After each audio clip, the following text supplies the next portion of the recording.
wabekwa as president. Angeza ethi umlaleli ke asithole kahle ekhaya uma uthi ungupresident waloke iqembu okanye ke wayo inhlangano iPCC usho komnomzane uJacob Zuma. Ngisho yena ubaba uZuma impela ngoba ngenkathi belifoma iqembu kwadingakala ukuthi sidinga umuntu onamava. Sasibhekeke ukuthi ke iPCC ithini ngombono weGNU. iGNU njengoba ngishilo ngathi yayivele iscam iGNU. And enye into asebeyenza manje abelungu sebekhipha izithombe zabelungu abanqunyiwe bahlinzwa badatshulwa izisu bazitshale yonke indawo la emaplazini and baphinde futhi babulala abanye abelungu babo bakubo. Sizoba naye ke usihlalo wayo ke iPCC khona la kwisifunda iTheku.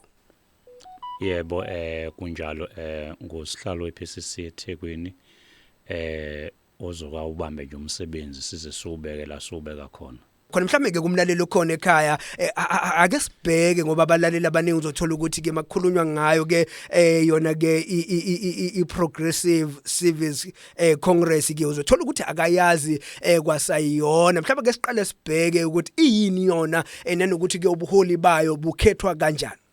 Inhlangano lena yakhelwe ukuthi izohlanganisa abahlali ngoba sithema sibuka ukuthi kunabantu abaningi abangavoti kodwa abayilandelayo ipolitiki.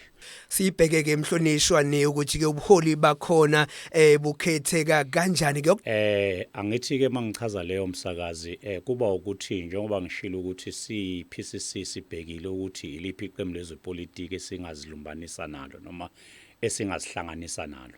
Kuthema ngabe kuba izinkinga ebezidalwa ukuthi ubuholi obungaphambili obuno president noma udeputy president obekhona futhi khona la eThekwini so coordinator under iMK bebengakwazi ukudayisa kahle iqembu lePCC.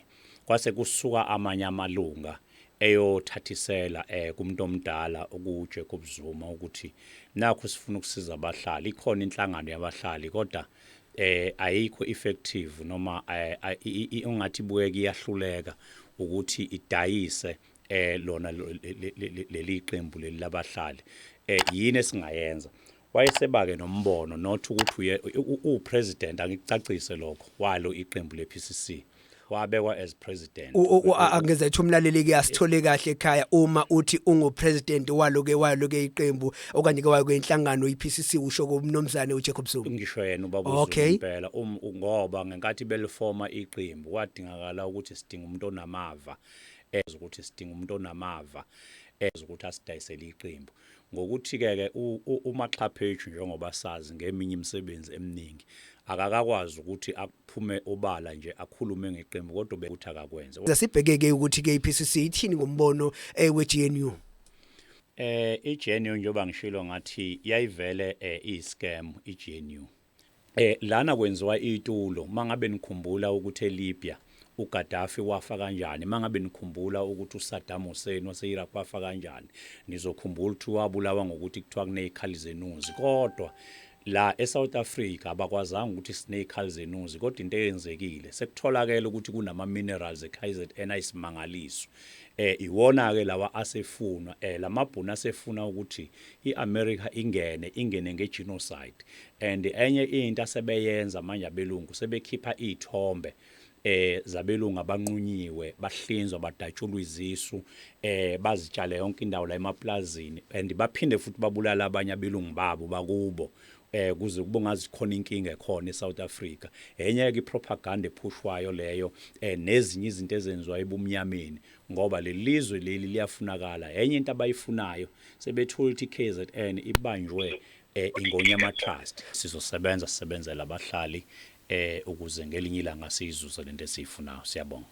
Right ke isikhathi sami ngimasi kanje siyangivumela kuba ngigoqe bese ngiyayithatha ngiyayisonga ke yovula usanele ekseni ngehora lesithupha la khona ke yobe siphatheleke indaba ezigcwele zokubumbana kwalo ke ihora lesithupha. Sibonga kakhulu ke mlaleli ukuthi ube yona ke ingxenye yalo ke uhlelo abaphawulile ke sibonga kakhulu ke nalabo ababelalela abagcini bengaphawulanga sithatha ithuba ke sibonge igama ngibe ngumjabulelo isibonga ngiwakuyama uMjehova samuhle sangibolekile umphefumulo mina nawe ke na kanjani sisobonana kusasa.